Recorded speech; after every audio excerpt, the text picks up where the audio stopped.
Apparently, a lot of you guys want to know how much sports videographers make.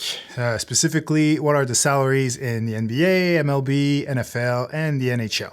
Well, get comfortable because today, I'm spilling all the tea. Click, click, click, swish. I'm a videographer and I'm on the verse. So when I shoot my shot, I don't miss. I'm gonna take the shot, take the shot, take the shot.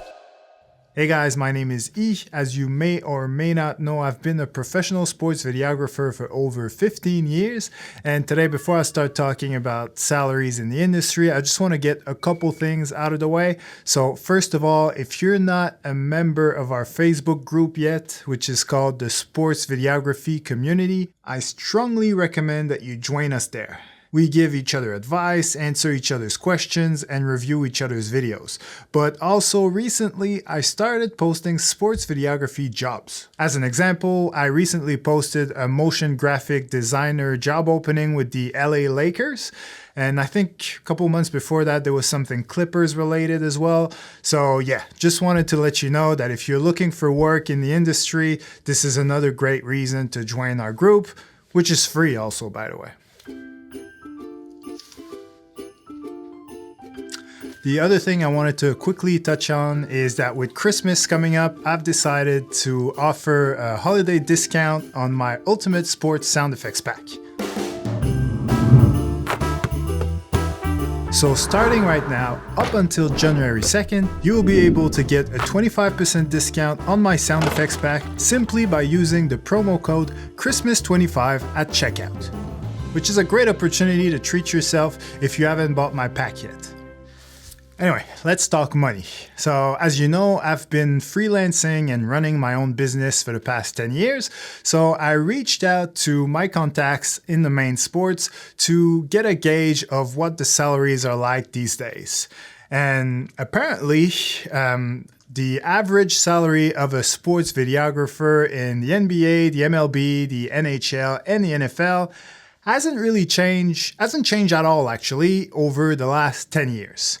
Which is surprising in a way, but at the same time, not really. More on that later, but first I want to burst a bubble of people who assume that because the players are making millions of dollars, surely the supporting staff must be making six-figure salaries, which is absolutely not the case. There are ways for sports videographers to make that level of money, which I'll explain how a bit later in the video, but a full-time wage won't be enough to get you there. In fact, the average salary of a sports videographer in any of the 4 major leagues is somewhere between $50,000 and $60,000 a year. By the way, please let me know in the comments if you're surprised by that number or not. And if you are, did you think it was going to be lower or higher? I'm actually really curious about that. But also, let me give you some context before I explain how a sports videographer can actually make way more money than that.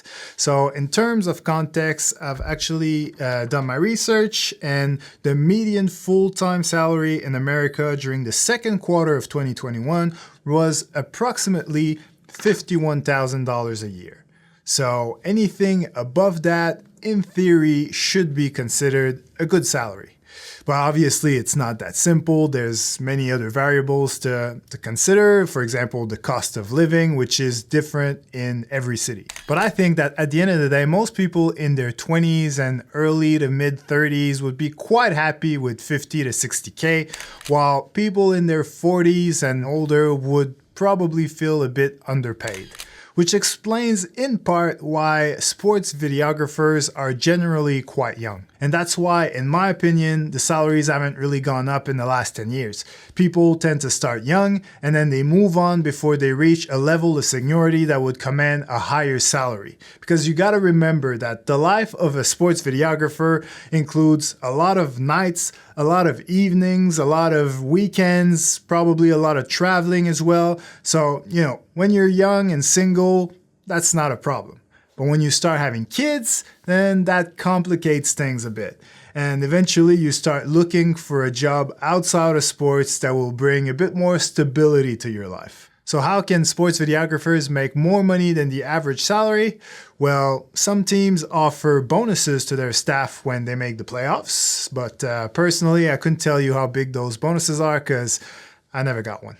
Another way to make some extra cash is to pick up an extra gig as a broadcast cameraman during games. That way, on top of your salary, you can get paid either by your employer to film the home games for the Jumbotron or by the company doing the TV broadcast.